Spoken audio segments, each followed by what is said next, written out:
네, 안녕하세요. 네, 방금 소개받은 플라잉 웨일의 백영선이라고 합니다. 네, 공연 전상망 컨퍼런스, 코피스 컨퍼런스에 함께하고 계신 여러분 정말 반갑습니다. 지금 이 시간에는 공연장, 공간의 미래에 대한 이야기를 해볼 거예요.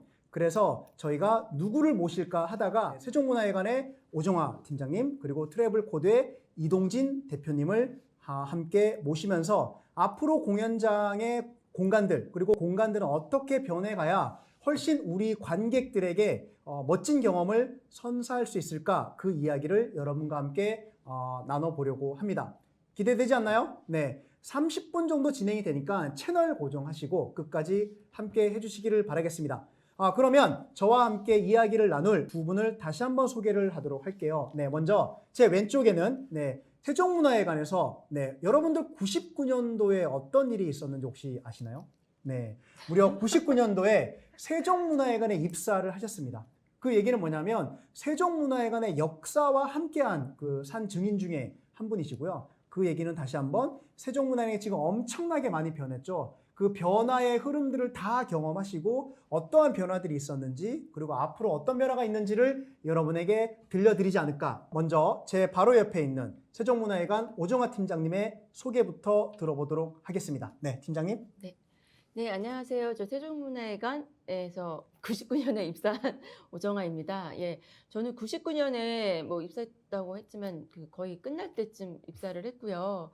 예, 세종문화회관에서 공연 기획과 홍보 마케팅 중심으로 해서 실무 경험을 많이 했고, 그것을 토대로 해서 오늘 세종문화회관에서의 그 공간의 변화에 이 현재 트렌드에 반영된 변화에 어떤 역할을 할 수 있는지에 대한 고민을 좀 담아서 좀 말씀드리려고 나왔습니다. 예, 감사합니다. 네, 정말 세종문화회관의 주요 요직 팀들을 다 거치셨네요. 공연기획팀도 계셨고 홍보 마케팅 팀도 계셨고 최근에는 교육팀까지 계시면서 아마 우리가 궁금했던 가려웠던 부분들을 정말 잘 긁어주고 이야기해 주지 않을까라는 생각을 해봅니다. 자, 다음은 제가 정말 많은 분들을 이제 알고 있고 만나고 있는데 그중에 독보적으로 제가 존경하고 저의 삶에 영향을 미치고 있는 분이 계십니다. 바로 오늘 함께하고 계신 트래블코드의 이동진 대표님인데요. 그냥 이분의 존재감만으로도 정말 멋지지만 이분이 만든 책, 퇴사준비생의 도쿄, 그리고 런던, 그리고 최근에 오프라인의 모험, 이 책이 제 삶에 너무나 많은 영향을 줬습니다. 트래블코드의 이동진 대표님을 만나보도록 하겠습니다. 대표님. 네, 안녕하세요. 저 트래블코드의 이동진입니다. 반갑습니다. 방금 소개해 주셨듯이 저는 그 여행 컨텐츠 기획 트래블코드의 대표로 있기도 하고요. 퇴사준비생의 도쿄, 퇴사준비생의 런던, 오프라인의 모험 같은 이제 책을 쓴 저자이기도 합니다. 사실 저희가 그 여행 관련된 일을 하면서 그리고 또 책을 쓰면서 여러 뉴욕이라든지 런던이라든지 도쿄라든지 여러 이제 해외 도시들을 다닐 일이 많이 있는데요. 그때 이제 봤던 여러 가지 재미있는 사례 중에서 오늘 공연과 관련돼서 조금 도움이 될 만한 사례를 소개해 드리려고 나왔고요. 관련해 가지고 오늘 또 재미있는 얘기 나눠봤으면 좋겠습니다. 네. 그러면 이제 세종문화회관의 사례를 먼저 좀 시작하기 전에 네. 트래블 코드라고 방금 소개를 해주셨는데요. 네네. 세종문화회관은 다들 아실 거예요. 네. 그런데 소개는 여기까지 해야 되니까 먼저 트래블 코드가 어떤 회사인지 네. 간단하게 좀 소개를 해주시면 좀 더 보시는 분들이 좀 네네. 이해가 잘 되지 않을까. 네. 어떤 회사인가요? 저희는 여행의 이유를 만드는 일을 하는 회사이고요. 조금 더 이제 구체적으로 설명을 드리면 보통 여행을 간다고 하면은 뭐부터 생각을 하냐면 여행의 목적지, 어디로 가야 되냐를 고민을 많이 하시는데 저희는 여행의 목적지만큼이나 여행의 목적이 중요하다고 생각하는 회사입니다. 왜냐하면 똑같은 곳을 가더라도 여행의 목적에 따라 가지고 보고, 듣고, 느끼고, 경험하는 것들이 완전히 달라지잖아요. 그래서 저희는 각자 가지고 있는 취향이라든지 라이프 스타일이라든지 아니면 가치관이라든지 이런 것들을 바탕으로 여행을 하실 수 있도록 여행 콘텐츠를 기획하고 제작하는 일을 하고 있습니다. 네. 그 얘기를 들어보니 네. 어찌도 공연장의 목적, 공연장을 가는 목적도 옛날과 지금이 많이 변하지 않았을까라는 생각을 해봅니다. 네. 그 의미를 아마 디테일하게 여러분에게 바로 소개를 해주실 우리 세종문화회관의 네. 팀장님을 통해서 한번 이야기를 들어보도록 할게요. 준비를 많이 하셨는데 시간이 좀 짧기 때문에 팀장님 압축적으로 네. 좀 잘 소개를 부탁드리겠습니다. 네. 그럼 한번 들어보실까요? 세종문화회관의 새로운 운영 전략과 고민이라는 주제로 해서 제가 먼저 말씀드리겠습니다. 일단은 이 세종문화회관을 고민에 앞서 뭐 공연 관객의 특성들을 좀 알아야 될 것 같아요. 그래서 이 특성들이 어떻게 이어지고 있는지를 좀 알아야 될 것 같아서 제가 공연 관객의 특성을 좀 다시 한번 짚어보는 걸로 해서 좀 준비를 했고요. 20, 30대 여성 관객이 주류를 이루고 있고, 여성이 중심으로 좀 돼 있다는 거 다시 말씀드리고, 다음 페이지에 보시면 뭐 여러 조사들을 정리를 좀 했지만, 두 번째는 이제 회전문 관객, 좋아하는 배우를 대상으로 왜 팬덤이 형성되어 있는 관객들이 지금 공연 관객의 특성이고요. 세 번째로는 혼자 보는 관객이 늘고 있어요. 사실 이 팬데믹 이후에 이 부분들이 좀 더 심해졌다고 할 수 있고요. 더 극단적으로 어떻게 보면 공연장을 찾지 않을 때도 이 홍공족이라고 하는 혼자 보는 관객들이 늘었다는 것들을 좀 많은 자료들을 통해서 알 수 있었습니다. 예.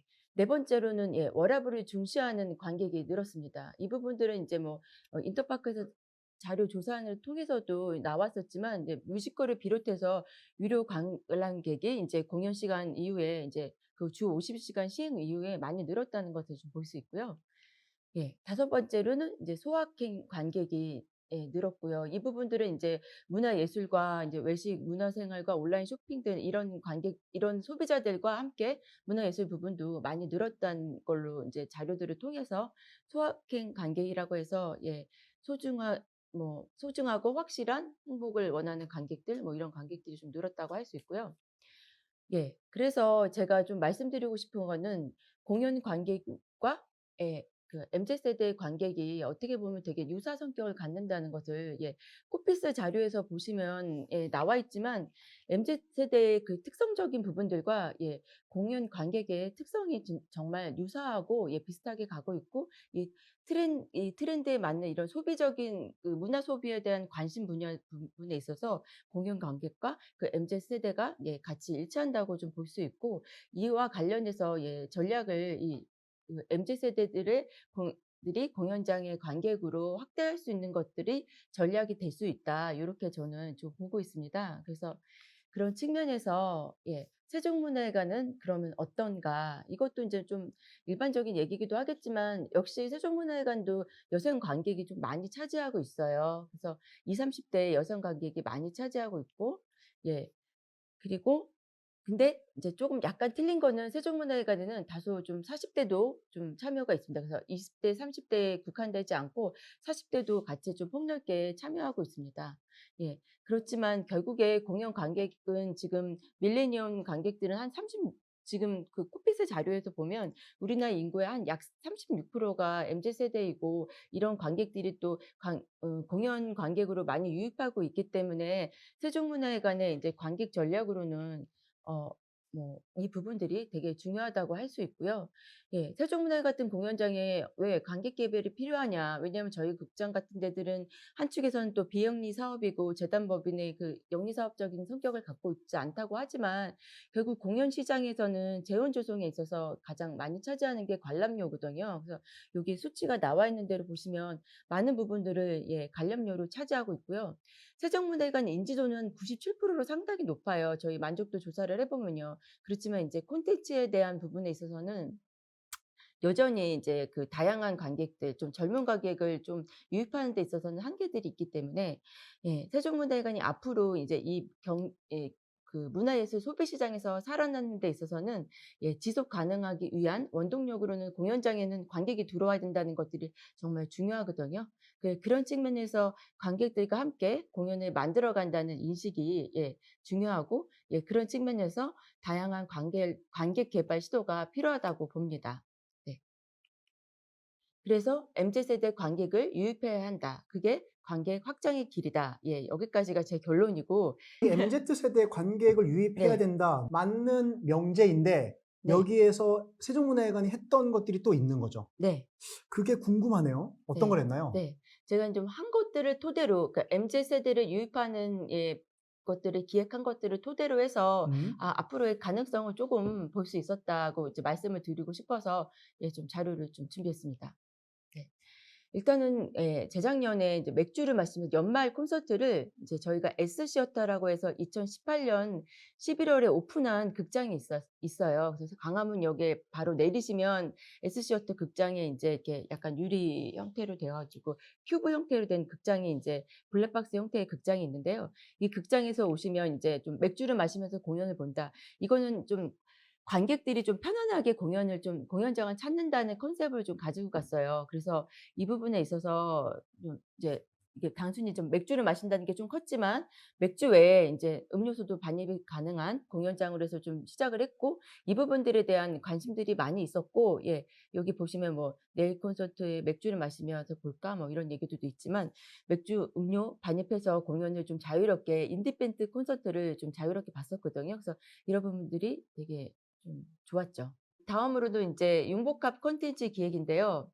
예, 앞에서 말씀드린 거는 이제 공연장을 조금 더 자유롭게 관람할 수 있는 좀 관객 문화? 예. 저희가 인제 사실 공연 보시면 다들 좀 정직하게 이렇게 반듯하게 앉아서 보는데, 조금 편안하게 음료수도 좀 드시면서 볼 수 있는 그런 문화들을 좀 만드는 것과, 또 하나는 예, 제가 인제 이거는 되게 나름대로 기획 중에서 되게 고민했던 기획이었었는데, 예, 아시겠지만 게임 산업이 정말 15조에 차지할 만큼 저 데이터에 보시면 많은 시장 규모가 상당히 큽니다. 제가 여기 조사한 거에 보면 한 8천억 이라고 되어 있지만, 사실 코로나 이후에는 한 4천억 으로 많이 떨어졌어요, 공연 매출액이요. 그래서 그런 시장에 조금 더 큰 시장을 조금 유입할 수 있는 것들이 중요하다고 생각하고, 이 시장에 있는 분들, 그 소비자들을 공연 관객으로 유입하는 것도 되게 중요하다고 생각하거든요. 그래서 지금 현재의 관객들은 조금 더 다양하게 많이 관람할 수 있는 관객으로 변했고요. 그래서 그런 측면에서 예, 융복합 콘텐츠 기획이 필요하다고 했고, 저희가 그래서 리그 오브 레전드 디 오케스트라라고 해서 예, 롤 콘서트를 좀 기획했었습니다. 이 공연은 단순히 게임 영상만 보고 예, 연주회를 하는 게 아니라 예, 그 외곽에 이제 주변에 오시면 예, 공연을 즐기는 것들을 좀 많이 만들었었어요. 그래서 여기에 오시면 뭐 코스프레도 하고 오셔서 게임 캐릭터하고 똑같이 인제 그 롤 콘서트에 계시는 분, 그 이 콘서트에 그 캐릭터들을 챔피언이라고 부르거든요.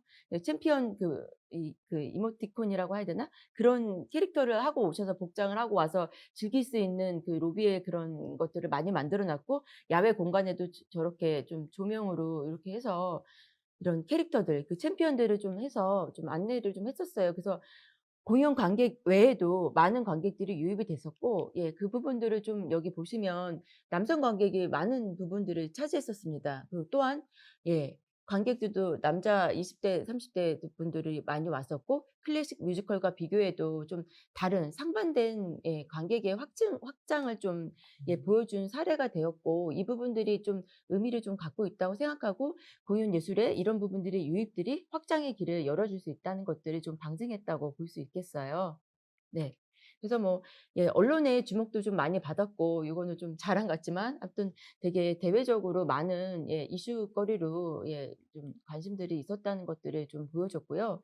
이제 세 번째로는 하나의 인제 MZ 세대를 유입할 수 있는 관계 확장의 길은 저희 예, 여기에 인제 제가 뭐 중간에 인제 그전에 하나 담은 거는 인제 "MZ 세대 성지로서의 세종문화회관의 가능성을 보았다."는 기사가 최근에 인제 8 월에 나왔었거든요. 그래서 그거에 인제 이 도약의 길로 삼아서 앞으로는 인제 좀 더 확장의 길을 갖는다고 하면 이머시브 공연을 좀 생각해 봐야 될 것 같습니다. 이 부분들이 사실 팬데믹 이후에 이제 코로나로 인해서 많이 좀 축소됐어요. 뭐 저희 여러 가지로 뭐 그 위대한 개츠비나 그럴 때 제가 공연 관람을 갔을 때도 느꼈지만, 그 파티복 같은 것들을 입고 오신 관객들도 상당히 많이 있었거든요. 그래서 그랬고, 예, 최근에 했었던 예, 이머시브 공연들도 좀 관심을 가질 만했었는데, 팬데믹 때문에 제대로 좀 구성도 안 되고 그래서 좀 축소됐지만, 앞으로 이런 부분들에 대한 부분들이 좀 문화 소비를 원하는 그 프로슈머라고 하는 공연 콘텐츠를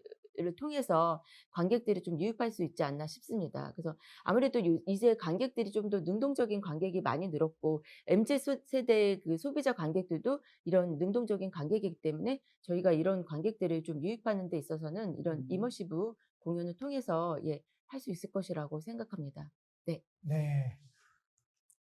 여기까지 세종문화회관의 이야기고, 이제 추가적으로 이머시브 공연을 또 말씀해 주셨어요. 얘기를 듣고 보니 어쨌든 공간의 새로운 경험을 위해서 기존의 고객들에게 좀 더 가치 있게 다가갈 수 있는 콘텐츠도 있지만 또 세종문화회관은 새로운 관객들의 경험을 또 기획을 하신 것 같아요. 여성 중심의 공간에서 이제까지 발길이 없었던 남성들과 또 MZ세대를 좀 더 끌어들이기 위한 게임에 대한 고민들, 그리고 더 나아가서 이머시브 공연, 새로운 경험에 대한 기획까지 공연장들이 포괄을 하면 훨씬 더 앞으로도 공간의 가능성이 넓어지지 않을까 얘기를 들어봤습니다. 다음은 축제나 공연장이 아닌 공간에서의 변화도 좀 궁금한데요. 어찌 보면 우리가 아이디어와 인사이트는 또 우리 안에도 있지만 바깥에서부터의 물길과 흐름들을 잘 살피다 보면 또 우리가 가야 될 길이 보이지 않을까라는 그런 생각으로 자, 이동진 대표님의 이야기를 들어보도록 하겠습니다. 대표님. 네. 저는 공연의 미래가 어떻게 될지를 상상해 보기 위해서 이제 공연장 밖으로 나와서 미국의 뉴욕으로 한번 가보겠습니다. 물론 이제 저희 직접 가는 건 아니고요. 앉아서 이제 갈 텐데 미국 뉴욕에 가면 어떤 매장이 있냐면 쇼필즈라는 어떻게 보면 쇼핑몰 같은 공간이 있어요.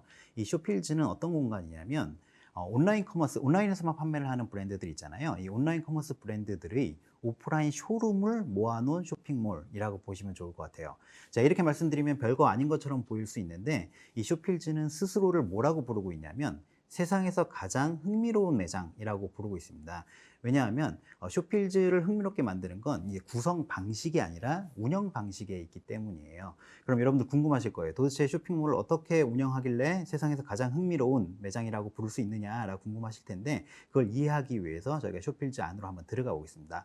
이 쇼필즈를 온전하게 경험을 하기 위해서는 사전에 티켓을 예약을 해야 돼요. 그러니까 이게 쇼핑몰인데 공연처럼 티켓을 예약을 해야 됩니다. 근데 물론 이제 쇼핑몰이기 때문에 이 티켓 가격 자체가 가격이 매겨져 있지는 않고 무료로 이제 티켓을 예약을 할 수 있습니다. 이 티켓을 예약을 해서 쇼필즈로 들어가면은 한 30분 정도 이제 대기를 하고 있으면은 그 일정 수준의 규모의 그런 관객들을 입장시킵니다. 이렇게 그러니까 들어간다고 해서 무조건 들어갈 수 있는 게 아니라 사람들을 줄 세워놓고 일정 규모의 수준의 관객들을 30분 단위로 이제 입장을 시키는데 들어가면은 처음에 들어가서 곧장 엘리베이터를 타고 3층으로 올라갑니다. 3층으로 올라가면은 아까 제가 말씀드렸던 그런 온라인 커머스들의 브랜드 쇼룸들이 쭉 있어요. 그럼 그 브랜드 쇼룸들을 이렇게 하나씩 보면서 이렇게 넘어가면서 아, 이런 브랜드들도 있구나. 이런 브랜드는 이런 고객 경험을 제공하는구나 라는 체험을 하고 그 3층의 끝까지 가면은 뭐가 있냐면 이달의 책이라는 코너가 있습니다.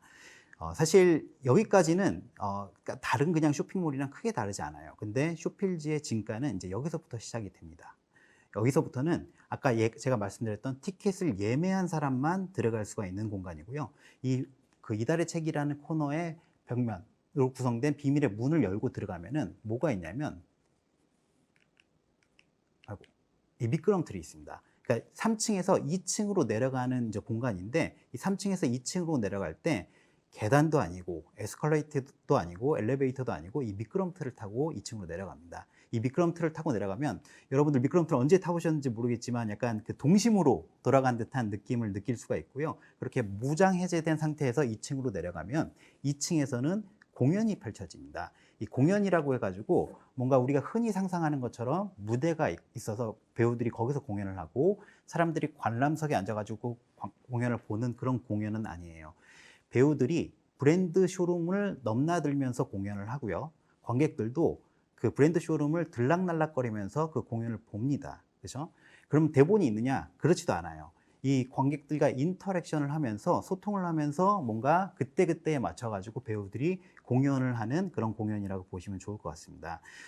그럼에도 불구하고 중심 소재는 있어요. 중심 소재는 뭐냐면 여기에 진열되어 있는 제품이라든지 아니면 쇼룸을 꾸며놓은 브랜드들이 중심 소재인 거고요. 이 배우들이 그 브랜드나 제품에 대한 소개를 할 때 뭔가 상황적 요소를 가미를 해가지고 고객들에게 또는 관객들에게 설명을 해주고 소개를 합니다. 그러면서 제품을 시연해서 보여주기도 하고요. 관객들을 제품 시연에 끌어들이기도 하면서 이 브랜드와 제품들을 좀 온전하게 경험할 수 있도록 돕는 역할을 하는 공간이라고 보시면 좋을 것 같고요. 그래서 여기서는 그 제품을 소개하는 사람들을 직원이라고 부르지 않고 배우라고 부르는 그런 곳입니다. 그러면 이제 그 제품을 보다가 또는 브랜드를 경험하다가 이 물건을 사고 싶을 수 있잖아요. 그럴 때는 관객들은 어떻게 하느냐? 이 공연 중에는 그 물건을 살 수가 없어요. 이 공연을 쭉 이제 쇼룸 따라서 넘나들면서 보다가 마음에 드는 물건들이 있다라고 하면은 그 공간 끝에 있는 더 랩이라는 코너가 있습니다. 이 더 랩의 코너에 가면은 그 브랜드 쇼룸에서 보여줬던 여러 제품들을 살 수 있는 공간이 펼쳐져요. 그러니까 공연장으로 놓고 보면은 공연 끝나고 나온 뒤에 이제 굿즈를 사는 그런 코너들이 있잖아요. 그런 것처럼 이 공연을 다 어떻게 보면 브랜드에 대한 공연을 본 후에 이 제품을 구매할 수 있게끔 설계한 쇼핑몰이어서 여기서는 스스로를 세상에서 가장 흥미로운 매장이라고 부르고 있는 거고요.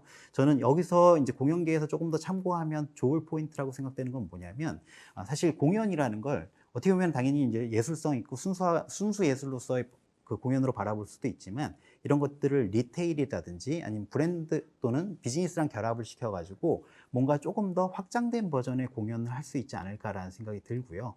사실 여기서 그 제품을 소개하는 것들을 보면은 직원들이 그냥 어떻게 무미건조하게 설명하는 것보다 배우들이 그 상황적 요소를 가미를 해가지고 제품을 설명하거나 제품을 어떻게 보여주면은 훨씬 더 그 설득력이라든지 전달력이 높아지거든요. 그러면 당연한 얘기지만 사람들이 그 브랜드에 대한 인지도라든지 흥미도 그리고 브랜드에 대한 구매 전환이 높아질 수밖에 없는 환경이 되는 거죠. 그래서 그런 부분들을 공연계에서 한번 참고를 해보시면 좋을 것 같다는 생각에서 이 쇼필즈 사례를 한번 소개해드렸습니다. 네. 네. 쇼필즈 사례까지 봤고요. 쇼필즈가 지금 팀장님이 얘기하신 이머시브 공연에 딱 맞아떨어지는 것 같아요. 네. 그러니까 이머시브 공연도 정말 대본 없이 배우와 관객들이 그 상황에 맞는 대화를 주고 받았잖아요. 네. 너무 놀라운 연결인 네, 것 같네요. 네, 네. 일단은 쇼필즈까지 봤고요. 추가로 또 준비한 이야기가 또 있으시죠? 네. 제가 사실, 쇼필즈가 가장 공연계에서 좀 참고해 볼 만한 좋은 사례라고 생각을 하고요. 그 뒤에 조금 더 이제 소개시켜 드리고 싶은, 사례들이 있는데, 이번에는 뉴욕이 아니라 일본으로 한번 가보겠습니다. 야, 멀리 가네요. 미국 갔다가 네, 일본, 미국 네, 갔다가 세토우치. 일본으로 세토우치를 가볼 텐데. 저 얼마 전에 태풍으로 날아간 호박 아닌가요? 맞습니다. 네, 그걸로 또 유명한 최근에 또 한 번 호박이네요. 더 유명해졌죠. 예, 네. 그 세토우치 국제예술제는 아마 공연계에 있으신 분들은 아시는 분들도 많이 있으실 것 같고 사실 여기를 방문해 보신 분들도 많이 있으실 것 같아요. 근데 제가 오늘 이 세토우치 국제예술제를 이제 소개시켜 드리려고 하는 이유는 사실 이제 공연을 경험하는 방식만 바꿔도 이 공연이 완전히 달라질 수 있다라는 거를 좀 비유적으로 설명드리기 위해서 이런 예술 작품들도 똑같은 예술 작품이지만 이거를 경험하는 컨텍스트만 바꿔도 사람들의 되게 폭발적인 반응을 이끌어낼 수 있다라는 부분들을 좀 말씀드리고 싶은데요.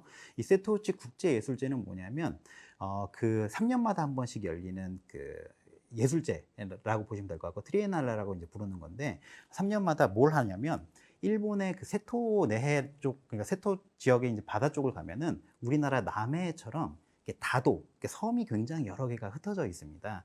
그 공간들을 어떻게 보면 개발을 해가지고 예술 작품을 전시하는 그냥 하나의 갤러리 형태로 이제 섬을 만든 거고요. 이 섬을 그냥 갤러리 형태로 만든 거에서 그친 게 아니라 처음에는 이제 7개 섬을 중심으로 사람들이 배를 타고 섬과 섬 사이를 호핑하면서 그런 예술 작품이라든지 뭔가 이 섬의 그런 환경들을 체험할 수 있고 경험할 수 있게끔 설계한 게 세토우치 국제예술제라고 보시면 좋을 것 같아요.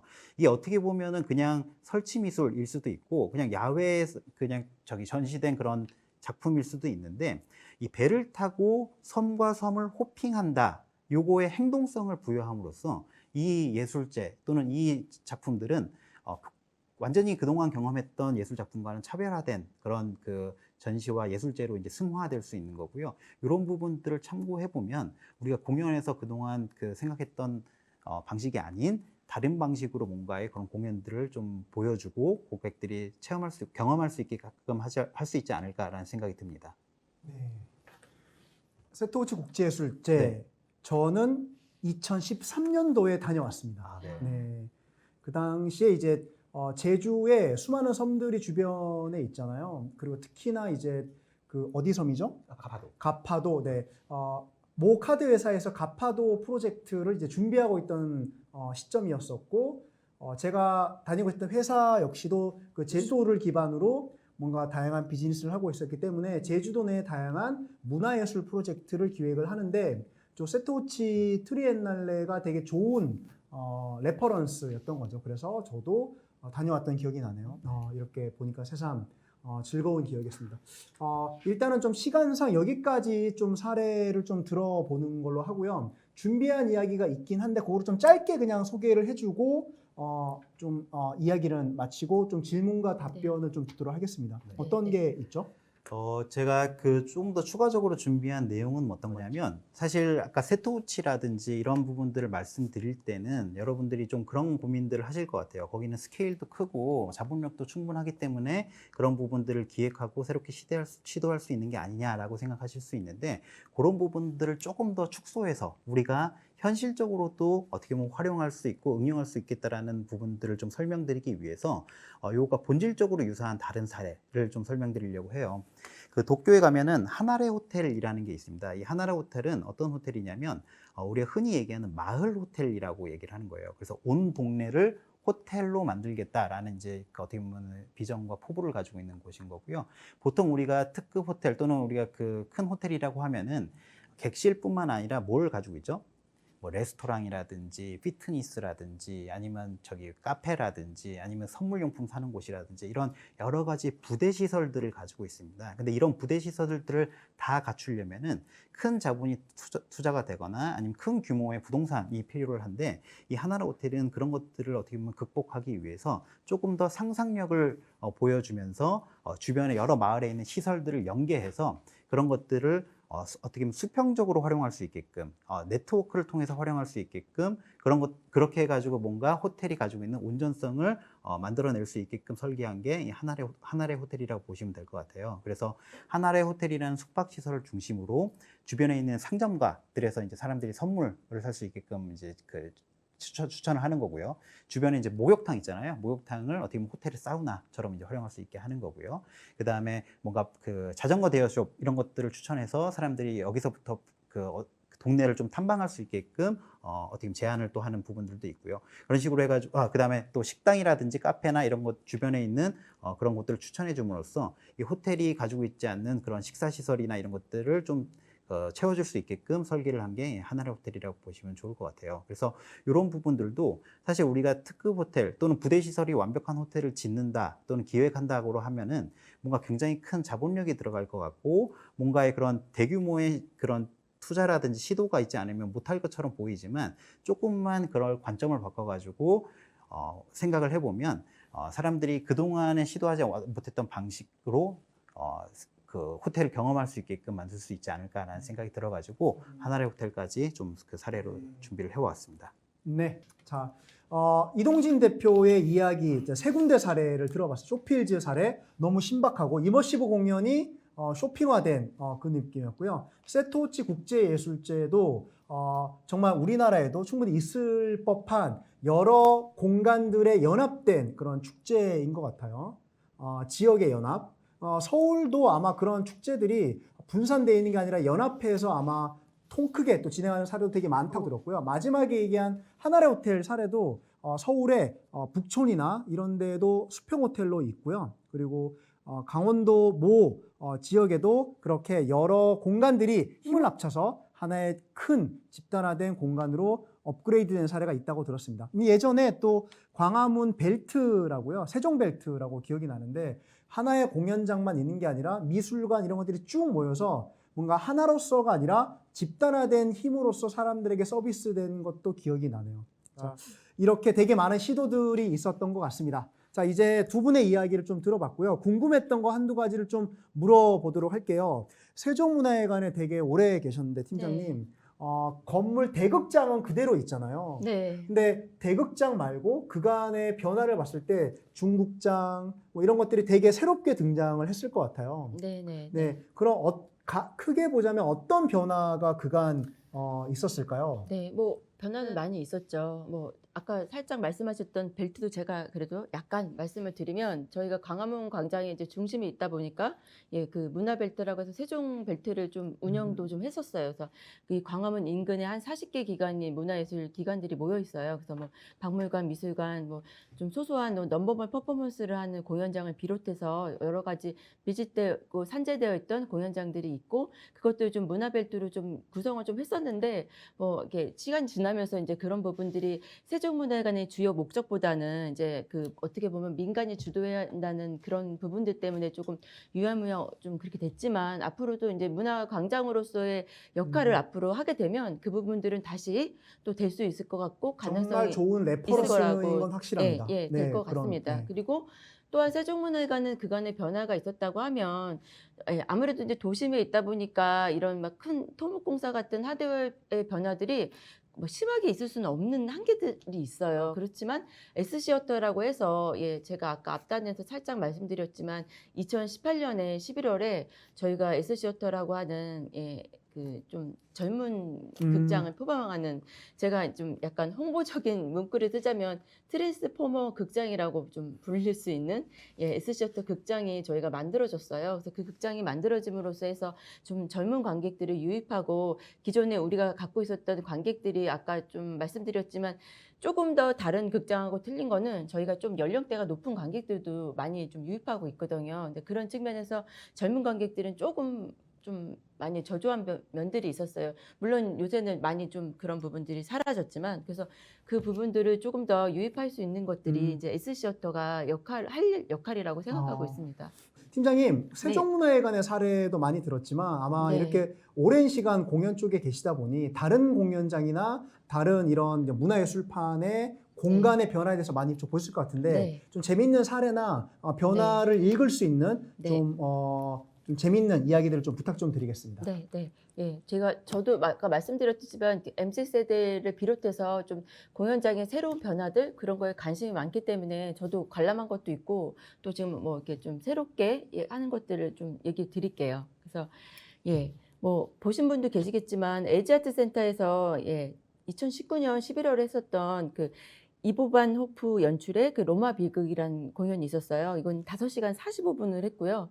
20개 밴드를 착용하고 들어가서 한 20분 후에는 이제 간식도 먹고 막 이러면서 공연을 무대까지 올라가서 왔다 갔다 하면서 공연을 관람할 수 있는 예, 좀 긴 공연이었지만 좀 공연을 직접적으로 좀 무대에서 관람하면서 그 배우들의 그 동선이나 연기까지 다 볼 수 있는 공연이었었고요.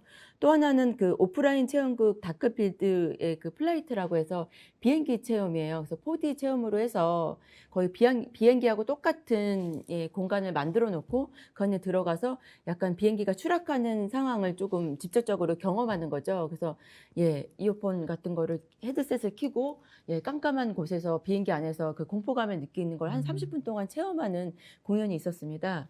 그리고 또 하나는 경기 시나이 오케스트라에서 했던 메타 퍼포먼스 미래극장이라고 해서요. 온오프라인 예, 관객을 같이 유입을 시켰어요. 그래서 온라인으로 해서 관객들이 만나서 내가 듣고 싶은 곡들을 뭐 한쪽으로 이렇게 치우치면 이제 오프라인으로 뭐 보시는 분들은 그쪽에 그 온라인 그 관객들이 뭐 추첨을 많이 한 공연을 좀 같이 연주를 듣거나 이런 걸 하는데 이 공연이 되게 조금 더 특이했던 거는 24시간을 했어요. 그래서 24시간 동안 12번을 했고, 예, 사실 경기 아트센터라고 하는 이런 공공기관에서 저는 약간 특이했던 게 24시간이라는 자체가 되게 쉽지 않은 일이었는데 정말 많은 좀 힘듦을 거쳤을 거라고 생각해요. 그래서 오후 7시 30분부터 다음날 6시 30분까지 해서 24시간 동안 공연을 해서 그 메타버스라고 해서 온오프라인 관객을 만나는 좀 특이한 경험을 할 수 있는 공연을 만들어서 보여줬고요. 또 하나는 최근에 이제 코오피와 체면약이라고 해서 예, 이제 국립극단에서 선보인 예, 기획이었는데요. 이거는 이제 서울로 7017을 이제 걸어가면서 예, 뭐 VR 체험을 같이 하고 또 이제 거기서 그 장민호 백성이 극장까지 와서 거기서 이제 그 VR 다시 끼고 거기서 뭐 이상의 그 소설 이상과 관련된 모티브로 한 이야기들을 토대로 해서 마지막에 커피까지 마시면서 끝나는 형태로 한 1인극, 그러니까 혼자만 관람할 수 있는 공연을 했었어요. 그래서 이런 좀 새로운 시도들을 지금 공연계에서 하고 있고 이런 것들에 대한 관객들이 좀 관심이 뜨겁다 저는 보고 있습니다. 그 네. 얘기를 들으니까 극장이라고 했을 때 무대와 객석이 나눠져 있잖아요. 네, 그 네. 경계가 되게 흔들리는 것 같다라는 생각이 들고 경계가 어찌 보면 확장이 되고 새로운 경계가 만들어지고 있다는 생각이 네, 듭니다. 그래서 네. 그걸 통해서 관객의 새로운 경험이 확장되고 있지 않나라는 생각을 네, 해봅니다. 네. 자, 다음은 우리 이동진 대표님이 최근에 오프라인의 모험이라는 책을 저도 이제 정독을 했습니다. 너무 또 고맙습니다. 재밌게 네. 읽었고요. 거기에 보면은 공간이 지금 점점 새로운 공간들이 등장을 하는데 옛날처럼 그냥 공간을 만든다고 해서 길목이 좋다고 해서 좋은 공간이 아니다라고 컨텐츠 이야기를 많이 하셨어요. 그런데 컨텐츠와 함께 이 공간들이 앞으로 어떤 것들을 신경을 써야 좋아질지 좀 그 이야기를 조금만 좀 언급을 해주시면 좋을 것 같습니다. 제가 그 오프라인 비즈니스 전반적인 내용에 대해서 이야기하기에는 너무 이제 그 방대할 수 있으니까요. 오늘은 그 공연장을 중심으로 조금 더 이제 설명드리도록 할게요. 일단 공연장에서 아까 말씀하셨듯이 이머시브 공연이라든지 이런 것들이 확장되면서 이 관객과의 소통, 그다음에 관객의 경험을 좀 더 이제 그 높여주는 그런 부분들에 많은 고민들을 하고 계시는데 저는 이런 부분들이 공연장이라는 그 오프라인이 가져가야 될 어떻게 보면 핵심적인 가치라고 생각을 하고 이런 것들을 조금 더 우리가 본질적으로 이야기를 해보자고 얘기를 하면은 지금까지 공연이라고 하면은 공연이 한자어로는 그 공평할 공에 펼연자를 쓰는 이제 단어인데 여기서 공자가 조금 더 의미적으로 바뀌어야 되는 게 아닌가라는 생각을 하고 있습니다. 어떻게 바뀌어야 되냐면 이게 우리가 흔히 얘기하는 함께 공 있잖아요. 그러니까 코의 개념으로 조금 더 그 공이 바뀌면 좋지 않을까라는 생각이 들고 그런 관점에서 보면은 공연장을 운영할 때 또는 공연장에서 공연을 할 때 그동안은 어떻게 보면 일방적으로 메시지를 전달하고 스토리를 전달했기 때문에 공연의 완결성에 대해서 많은 부분들을 고민을 하고 거기에 많은 신경들이 집중이 됐었는데 앞으로의 공연 또는 공연장은 완결성도 당연히 중요하지만 연결성을 좀 더 고려해서 고객들과 소통할 수 있는 장으로서 이제 뭔가 발전이 될 수 있으면 진화가 될 수 있으면 좋겠다라는 생각을 하고 있고요. 이제 그런 부분들이 아마 저희가 이제 해외 여러 사례들을 설명드렸던 부분들도 있고 국내외 이제 사례들을 설명드렸던 부분들도 있는데 그런 곳들에서 조금씩 이제 시도하고 있고 진화시켜 나가고 있는 부분들이 아닌가라는 생각이 듭니다. 네.